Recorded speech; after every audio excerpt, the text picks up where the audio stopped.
ब्रह्मांड की रचना कैसे हुई? ब्रह्मा द्वारा सृष्टि की रचना शुरू में कुछ नहीं था, केवल परब्रह्म था। वह एक सर्वोच्च सिद्धांत था, जिसका न कोई आरंभ था, न अंत। वह परम सत्य था, जिसका वर्णन नहीं किया जा सकता।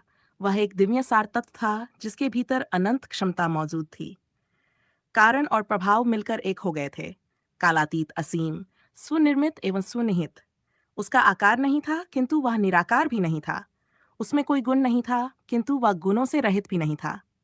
विचारों और इंद्रियों की पहुंच से परे एक विशुद्ध चेतना।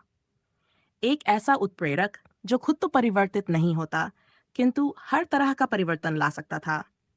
परब्रह्म की इच्छा हुई, तभी भौतिक ब्रह्मांड का निर्माण आरंभ हुआ।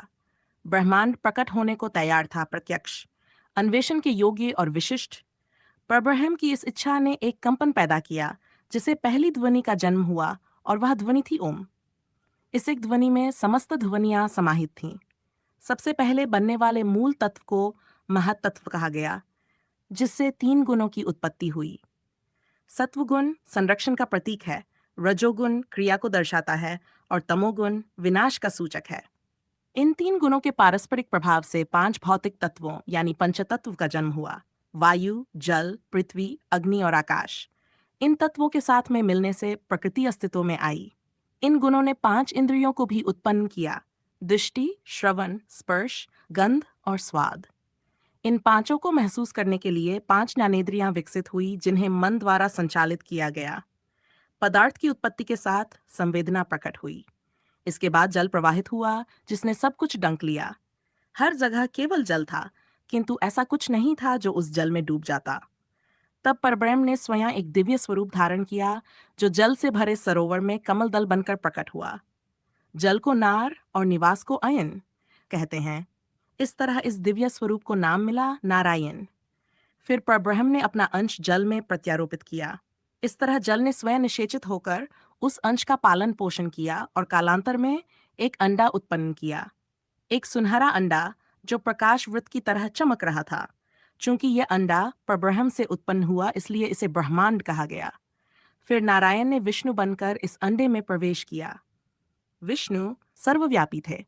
वे संरक्षक कहलाए और उन्हें सद्गुण का अधिष्ठाता माना गया। चूंकि उस सुनहरे वृत्त अर्थात हिरण्य ने विष्णु को गर्भ की तरह हडंक लिया था, इसलिए उस अंडे को नाम मिला। विष्णु की नाभि से 14 पंखुड़ियों वाला एक कमल पुष्प निकला, और फिर इस पुष्प से ब्रह्मा प्रकट हुए। यह पर ब्रह्म की एक और दिव्य अभिव्यक्ति थी।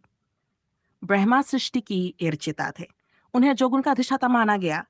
सृष्टि के इस जनक के एक हाथ में कमंडल था और दूसरे में माला थी। इस प्रकार नाभि से निकले कमल में से उत्पन्न होने के कारण ब्रह्मा को पद्मयोनि और नाभिज जैसे अन्य नाम मिले। सीप में जिस तरह मोती पलता है, उस तरह हिरण्यगर्भ के भीतर 1 वर्ष रहने के बाद ब्रह्मा ने उस सुनहरे अंडे को 2 हिस्सों में विभाजित कर दिया। उसका ऊपर का आधा भाग स्वर्ग कहलाया और निचले आधे भाग से पृथ्वी बनी। दोनों के बीच में आकाश व्याप्त था। ब्रह्मा ने सृष्टि के चक्र का आरंभ कर दिया था, और वे जानते थे कि इसका अंत कैसे होगा। रचना के बाद संरक्षण, स्थिति और अंत में विघटन, प्रलय। इस चक्र का अंत होने पर एक नया चक्र आरंभ होगा। प्रत्येक चक्र के अंत में जब सब कुछ अव्यवस्था के अति प्राचीन सागर में विलीन हो जाएगा, तो ब्रह्मा इस प्रक्रिया को पुनः आरंभ करेंगे। चक्रों का एक शाश्वत क्रम, परस्पर गुंथे हुए वृत्तों से निर्मित ब्रह्मांड। यह ब्रह्मांड अंधकार से भरे आकाश में हुई आतिशबाजी की तरह अस्तित्व में आया था। ब्रह्मा बैठे अपनी इस रचना को निहार रहे थे। फिर उन्होंने ध्यान की अवस्था में प्रवेश किया, और उसकी गहराइयों से चारों वेदों की उत्पत्ति हुई: ऋग्वेद, यजुर्वेद, सामवेद और अथर्ववेद। परंतु रचयिता को यह नहीं पता था कि 4 मुसीबतें भी सिर उठाने वाली थीं। ऐसी 4 मुसीबतें जो सृष्टि के क्रम के लिए संकट बन सकती थीं। क्या इस अच्छी शुरुआत को आधा काम संपन्न हुआ कहना उचित होगा?